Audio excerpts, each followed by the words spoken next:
সবাইকে সালাম ও শুভেচ্ছা জানিয়ে শুরু করছি। আশা করি শিক্ষার্থী বন্ধুরা আপনারা অনেক অনেক ভালো আছেন।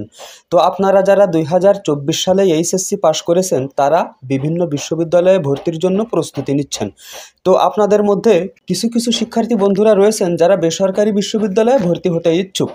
তবে বর্তমানে ইউজিসি কিন্তু 8টি বিশ্ববিদ্যালয়কে কালো তালিকাভুক্ত করেছে। এই 8টি বিশ্ববিদ্যালয়ে যদি আপনি ভর্তি হন তাহলে পরবর্তীতে যদি কোনো রকম কোনো সমস্যা হয়, অর্থনৈতিক বা আইনগত সমস্যা, তাহলে কিন্তু ইউজিসি এই দায়ভার নেবে না।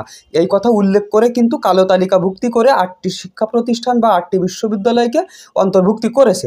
তো সেই সম্পর্কে দৈনিক শিক্ষা .com-এ যে সংবাদটি প্রকাশিত হয়েছে সেটি আমরা এখন দেখব। তো এখানে বলা হচ্ছে, ভর্তি হয়ে প্রতারিত হলে দায় নেবে না ইউজিসি।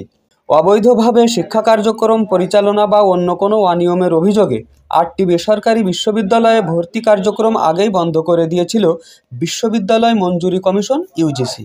এবার কালো তালিকাভুক্ত ওই 8 বিশ্ববিদ্যালয় সম্পর্কে সতর্কতা জারি করে বলেছে, এসব বিশ্ববিদ্যালয়ে ভর্তি হয়ে কেউ প্রতারিত হলে এবং পরবর্তীতে কোনো আইনগত সমস্যা সৃষ্টি হলে তার দায় নেবে না বিশ্ববিদ্যালয়গুলোর সর্বোচ্চ এই নিয়ন্ত্রণকারী সংস্থা ইউজিসি।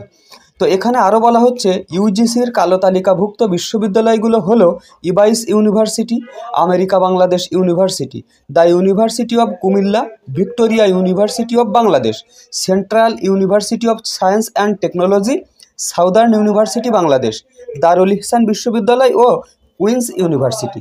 তো প্রিয় শিক্ষার্থী বন্ধুরা, আপনারা যারা অনার্স ভর্তির জন্য প্রস্তুতি নিচ্ছেন তারা কিন্তু এই 8টি বেসরকারি বিশ্ববিদ্যালয় থেকে খুব বেশি সতর্ক থাকবেন। তো এই ছিল এখনকার মতো আপডেট। পরবর্তীতে এই বিষয়ে যদি আরও নতুন ধরনের কোনো আপডেট পাওয়া যায় সাথে সাথেই কিন্তু আপনাদের সাথে সেগুলিকে ভিডিও আকারে প্রকাশ করা হবে। তাই সেই ভিডিওগুলিকে সবার আগে পেতে আমার এই চ্যানেলটিকে অবশ্যই আপনারা সাবস্ক্রাইব করে রাখতে পারেন। তো আজকের ভিডিও এই পর্যন্তই। পরবর্তীতে আরও সুন্দর সুন্দর আপডেট সহ ভিডিও নিয়ে আসার প্রত্যাশায় আজকের মতো এখানেই বিদায়। আল্লাহ হাফেজ।